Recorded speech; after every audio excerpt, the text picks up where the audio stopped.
إن الحمد لله نحمده ونستعينه ونستغفره ونعوذ بالله من شرور أنفسنا ومن سيئات أعمالنا من يهده الله فلا مضل له ومن يضلله فلا هادي له وأشهد أن لا إله إلا الله وحده لا شريك له وأشهد أن محمدا عبده ورسوله أما بعد فإن خير الحديث كتاب الله وخير الهدي هدي محمد صلى الله عليه وسلم وشر الأمور محدثاتها وكل محدثة بدعة وكل بدعة ضلالة وكل ضلالة في النار أما بعد فأعوذ بالله السميع العليم من الشيطان الرجيم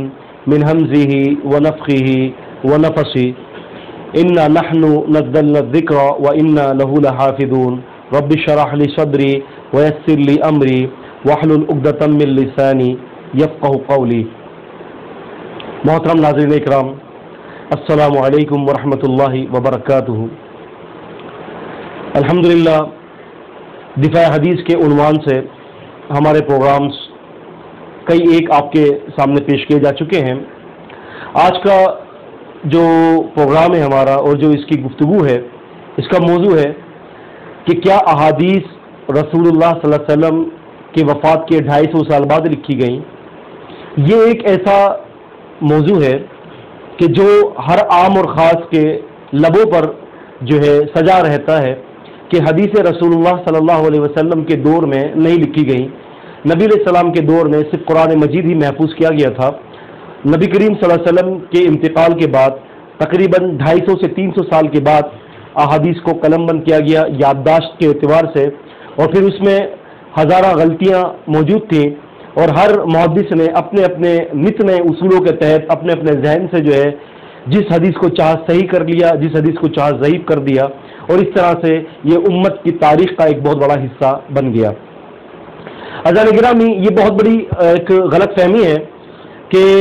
ہم نے شریعت کے دو مواخذات جسے قرآن اور حدیث کہا جاتا ہے، اس کو ہم نے صرف یہ کہہ دیا کہ قرآن مجید ہی اسلام کے مواخذات میں سے ایک اہم ترین مواخذ ہے، اور باقی سنت رسول صلی اللہ علیہ وسلم کی کوئی اہمیت نہیں ہے، کیونکہ اس کو 250 سال کے بعد جو ہے وہ میموری کے اعتبار سے، حافظے کے اعتبار سے قلم بند کیا گیا تھا۔ عزیزان گرامی، جب ہم قرآن اور حدیث کتب رجال کو جو ہے وہ چھانٹتے ہیں اور ان کے اوراق کو پلٹتے ہیں تو یہ بات واضح طور پر آشکارا ہو جاتی ہے کہ جس طرح سے صحابہ اکرام رضوان اللہ علیہم اجمعین نے قرآن مجید کو تحریر کیا تھا، بعین اسی طریقے سے نبی کریم صلی اللہ علیہ وسلم کے فرمودات کو، آپ صلی اللہ علیہ وسلم کے فعل کو، اور آپ صلی اللہ علیہ وسلم کے لیل و نہار کو قلم بند کیا گیا۔ آپ اس بات سے اندازہ یوں لگا سکتے ہیں کہ ایک صحابی سیدنا امیر المومنین عمر رضی اللہ تعالی عنہ، اور خود عمر رضی اللہ تعالیٰ عنہ فرمایا کرتے تھے، اس کا ذکر صحیح بخاری جلد نمبر 1 کتاب العلم چیپٹر نمبر 3 حدیث کا نمبر 89 ہے کہ عمر رضی اللہ تعالیٰ عنہ فرماتے ہیں کہ میں اور میرا پڑوسی ایک صحابی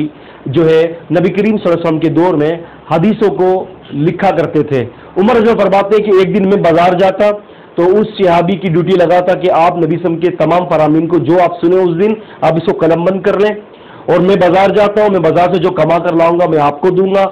خرچہ بھی اور اپنے پاس بھی رکھوں گا، آپ نے جو نبی علیہ السلام سے علم حاصل کیا اور جو کچھ لکھا وہ آپ مجھے بتائیں گے۔ تو کہتے ہیں کہ دوسرے دن پھر وہ جاتے اور پھر میں نبی علیہ السلام کے پاس بیٹھ کر جو آپ صلی اللہ علیہ وسلم کی حدیثوں کو یاد کرتا اور لکھتا۔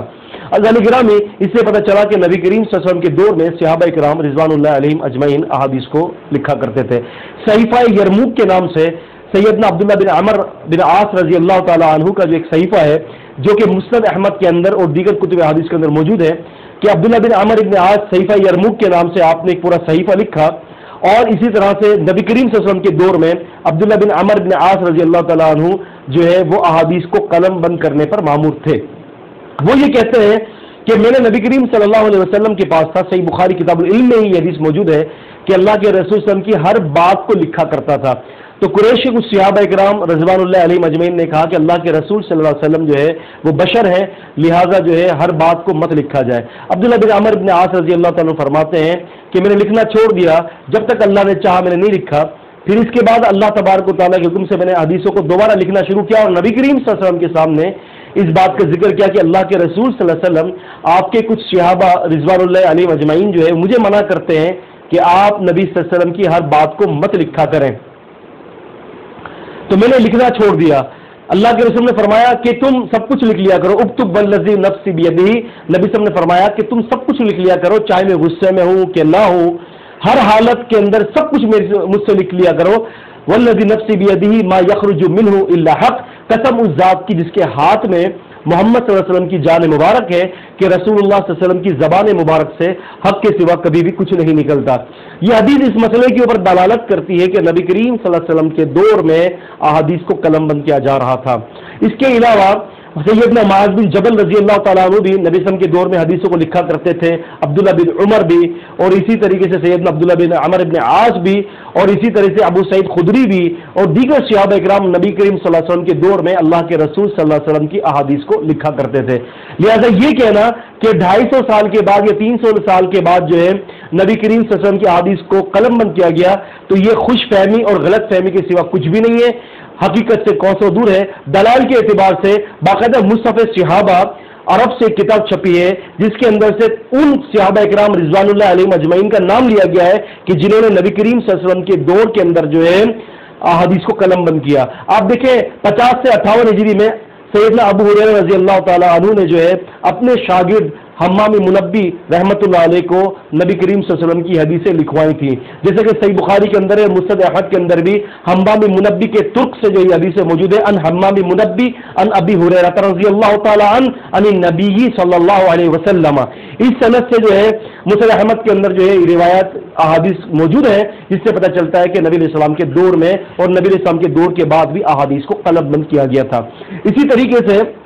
صحابیات بھی احادیث کو لکھا کرتی تھی، اور اسی طریقے سے کئی ایک صحابہ اکرام خصوصاً وہ جن کو جو ہے وہ اصطلاح کے اندر مکثرین صحابہ کہا جاتا ہے، فتح المغیث کے اندر علامہ سخاوی رحمۃ اللہ علیہ نے فرمایا کہ مکثرین صحابہ ان کو کہا جاتا ہے کہ جن کو 1000 سے زیادہ احادیث حفظ تھی۔ یہ وہ صحابہ تھے کہ حفظ کے ہوتے ہوئے بھی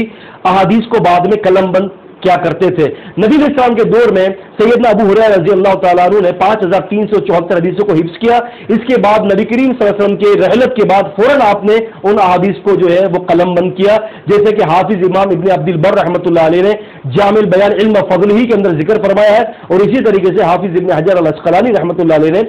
فتح الباری کے اندر اس بات کا ذکر فرمایا ہے۔ تو لہٰذا صحابہ اکرام کے دور میں اور نبی علیہ السلام کے دور میں احادیث قلم بند کی گئی۔ تقریباً نبی علیہ السلام کے 50 سے زیادہ جو ہے وہ کاتبین وحی تھے، کتاب النبی صلی اللہ علیہ وسلم تھے، جنہوں نے نبی کریم صلی اللہ علیہ وسلم سے احادیث لکھی۔ تو لہٰذا یہ بات کہ 250 سال کے بعد احادیث قلم بند کی گئی، یہ بہت بڑی غلطی ہے۔ یاد رکھیں کہ لکھنا جو ہے ایک الگ فن ہے، لیکن صحابہ اکرام نے جو ہے وہ حدیثوں کو یاد کیا تھا، اور یاد کرنے کے بعد فوراً اس کو قلم بند بھی کیا، تو ان دونوں طریقے سے جو ہے وہ احادیث کی حفاظت کی گئی ہے۔ اللہ تعالیٰ سے دعا ہے اللہ تعالیٰ مجھے اور آپ کو ان دلائل کے اوپر جو ہے ایمان لانے کی توفیق دے، کتاب و سنت پر ایمان لانے کی توفیق دے، اور اللہ تعالیٰ ہمیں صحیح رستے پر گامزن کر دے۔ سبحانک اللہم و بحمدک اشہد ان لا الہ الا انت استغفرک و اتوب الیک۔